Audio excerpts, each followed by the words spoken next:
கிறிஸ்துவில் அன்பர்களே, உங்கள் அனைவருக்கும் இயேசுவின் நாமத்தில் வாழ்த்துக்களும் இறையாசியும்.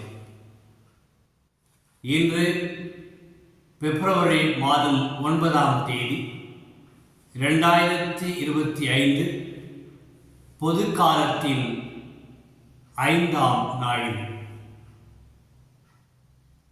இன்றைய நற்செய்தியில் இயேசு கெனசரேத்து ஏரிக்கரை நின்று கொண்டிருக்கிறார். பெரும் திரளான மக்கள் கூட்டம் அவரை நெருக்கிக் கொண்டிருக்கிறது. அவருடைய பேச்சை கேட்பதற்கு, அவருடைய போதனையை கேட்பதற்கு, அவருடைய போதனையை பற்றி கேள்விப்பட்டிருக்கிறார்கள். அது பல பேருடைய வாழ்க்கையை மாற்றி அமைத்திருக்கிறது.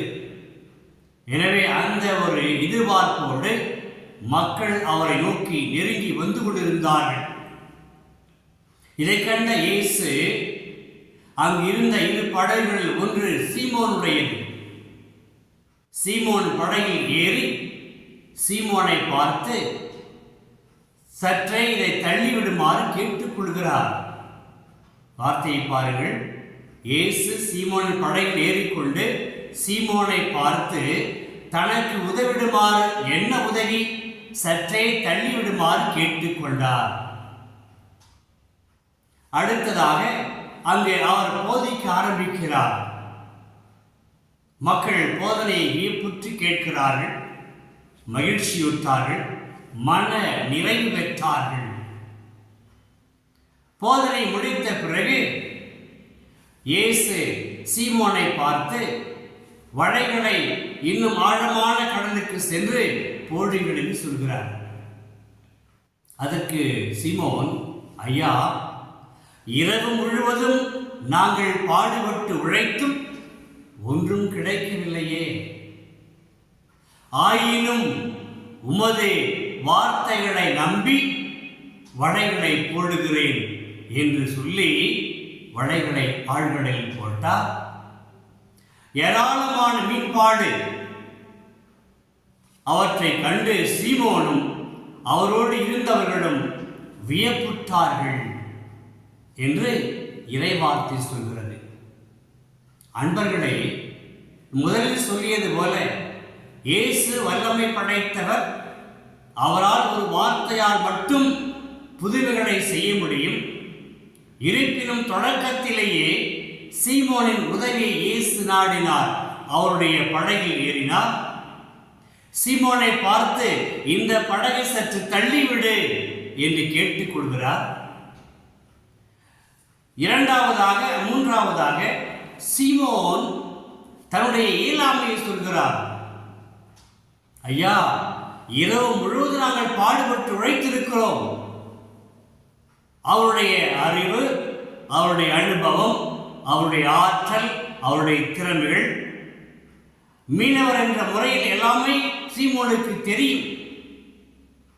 அந்த அனைத்தையும் தெரிந்த சீமோனுக்கு அன்று இரவு பாடுபட்டு உழைத்தும் பலன் கிடைக்கவில்லை. இதை நுட்பமாக நாம் பார்க்க வேண்டும்.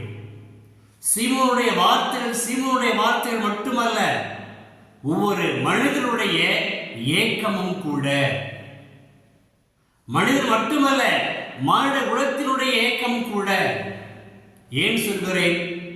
நாங்கள் பாடுபட்டு உழைத்தும் ஒன்றும் கிடைக்கவில்லை. மனிதரில் பலருக்கு, நம்மில் பலருக்கு இந்த ஏக்கம் இருந்து கொண்டிருக்கிறது. நாங்கள் பல நாட்கள் உழைத்திருக்கிறோம், பல மாதங்கள் உழைத்திருக்கிறோம், பல ஆண்டுகள் உழைத்திருக்கிறோம், எந்த பலன் கிடைக்கலையே என்று ஆதங்கப்படுகிற, ஏக்கம் கொள்கிற, எதிர்பார்ப்பு கொள்கிற மக்களின் கூட்டம் ஏராளம். நாமும் ஏமாந்து போயிருப்போம். இவ்வளவு திட்டம் போட்டேன், இவ்வளவு முதலீடு செய்திருக்கிறேன், இவ்வளவு உழைப்பை கொடுத்திருக்கிறேன், அதுவும் கடினமான உழைப்பை கொடுத்திருக்கிறேன், ஆனால் பலன் கிடைக்கவில்லையே என்ற ஏமாந்து போன ஏக்கம் நம்மிலும் இருக்கும். ஆனால் சீமோன் அங்கு நிற்கவில்லை. அடுத்ததாக ஒரு வார்த்தையை சொல்கிறார். உம்முடைய வார்த்தையை நம்பி நான் வலைகளை போடுகிறேன். அப்ப என்ன அர்த்தம்? இயேசு போதித்துக் கொண்டிருந்தார். அந்த போதனை இயேசு போதிக்கின்ற பொழுது சீமோன் காது கொடுத்து கேட்டிருக்கிறார். அவருக்கு ஒரு நம்பிக்கை பிறந்திருக்கிறது. இயேசுடைய போதனை நமக்கு நம்பிக்கை கொடுக்கிறது. அதுதான் சீமோனின் வாழ்விலும் நடந்திருக்கிறது. அதை வைத்துத்தான் இயேசு சொன்ன உடனே வலைகளை போடு என்று சொன்ன உடனே தன்னுடைய இயலாமையை, தன்னுடைய தோல்வியை ஏற்றுக்கொண்ட சீமோன், ஆயினும் நான் உம்முடைய வார்த்தை நம்பி வலைகளை போடுகிறேன். போட்டால் மீன்களை ஏராளமாக பிடித்தார்கள். ஆக நான் சொல்வது போல நம்முடைய வாழ்க்கை ஏமாற்றங்கள், எதிர்பார்ப்புகள் நிறைந்தது. பல நேரங்களில் துவண்டு விடுகிறோம். அது ஒரு பகுதி, முதல் பகுதி. மனித இயல்பு எதிர்பார்ப்பதும் உழைப்பதும் ஏமாந்து போவதும் எதிர்பார்ப்பு இயல்பு.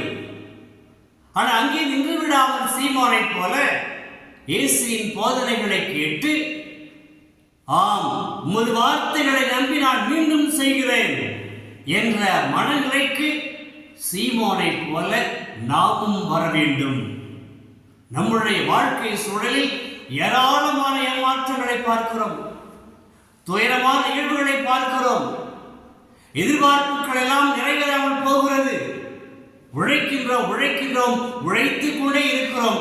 அதற்கேற்ற சன்மானம் கிடைக்கவில்லையே, வெகுமதி கிடைக்கவில்லையே, லாபம் கிடைக்கவில்லையே, பலன் இல்லையே என்று ஏங்கி தவித்து போயிருக்கிறோம். இந்த நேரங்களெல்லாம் சீமோன் நம்முன் இருக்கிறார். ஆயினும் உமது வார்த்தையை நம்பி நான் மீண்டும் உழைப்பேன், மீண்டும் செயல்படுவேன் என்று சொல்லுகிற பொழுது ஆண்டவரின் ஆசி கிடைக்கும். அது மட்டுமல்ல, இயேசு சீமோனை பார்த்து, சீமோன், இது முதல் நீ மனிதரை பிடிப்பவர் ஆவாய். இந்த ஒரு நிகழ்வு சீமோனின் வாழ்வில் பெரிய ஒரு மாற்றத்தையும் திருப்பத்தையும் கொண்டு வரப்போகிறது. ஆயிரக்கணக்கான, லட்சக்கணக்கான, கோடிக்கணக்கான மக்களை இயேசுவின்பால் ஈர்த்து வருகிற, அழைத்து வருகிற அந்த அழைப்பையும் சீமோன் பெறப்போகிறார் என்று இயேசு சொன்னார். அப்ப நம்முடைய வாழ்வுடைய பொருள் என்ன, அர்த்தம் என்ன? நாம் ஆண்டவருடைய வார்த்தைக்கு செவி கொடுத்து நடக்கிற பொழுது, நம்பிக்கையோடு செயல்படுகிற பொழுது, நமக்கும் நாம் பிறரை ஈர்க்கிற, பிறரை அன்பால் பிணைக்கிற, பிறரை ஆண்டவர்பால் ஈர்த்து கொண்டு வருகிற அவருடைய தூதர்களாக நாமும் மாறுவோம். நம்முடைய வாழ்வும் மாறும். நாமும் பிறருக்கு அன்பின் தூதர்களாக, உறவின் தூதர்களாக, இறையாட்சிக்கு மக்களை கொண்டு வருகிற நாம் தூதுவர்களாக மாறுவோம் என்று இயேசு நமக்கும் சொல்கிறார். அன்பர்களே, ஆகவே வாழ்க்கை சூழலில் அன்று இயேசு ஒரு அவநம்பிக்கையுள்ள, தோற்று போன, தோல்வியடைந்த ஒரு சூழலை நம்பிக்கைக்குரிய, வாழ்வுக்குரிய சூழ்நிலையாக மாற்றினார்.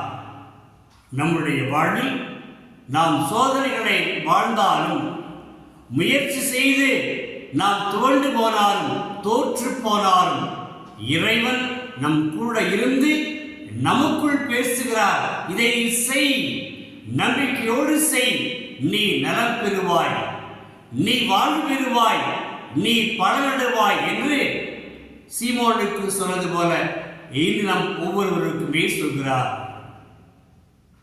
இயேசுடைய வார்த்தைகளுக்கு நாம் செய்வெடுப்போமா? அவருடைய வார்த்தையை செயல்படுத்துவோமா? செயல்படுத்தினால் வெற்றி நமக்கு நிச்சயம் என்பதை இன்றைய நற்செய்தி வாசகம் தெளிவுபடுத்துகிறது.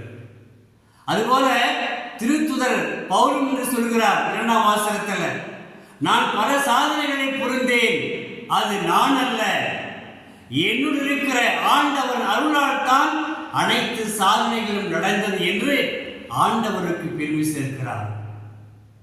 முதல் வாசகத்தில் ஏசாயாவும் ஆண்டவர் நான் யாரை அனுப்பேன் என்று சொன்ன பொழுது, நான் இருக்கிறேன் உமது தூதுவராக செயல்பட, நம்பிக்கையின் தூதுவராக செயல்பட, வாழ்விக்கின்ற தூதுவராக செயல்பட நான் இருக்கிறேன் என்று அன்று ஏசாயாவும் சொன்னார், திருத்துதர் பவுலும் சொன்னார், சீமோனும் சொன்னார். இன்று இயேசு நம்மையும் சொல்ல வைக்கின்றார். நாமும் அன்பின் சாட்சிகளாக, நம்பிக்கையின் ஊற்று கண்களாக வாழ இயேசு நம்மை அன்போடு அழைக்கிறார். செய்மடுப்போம்.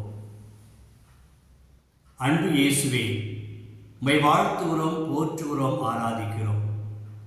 இன்றைய உமது படிப்பினைகள், போதனைகள் எங்களுக்கு நம்பிக்கை அளிக்கின்றன, வலுவூட்டுகின்றன.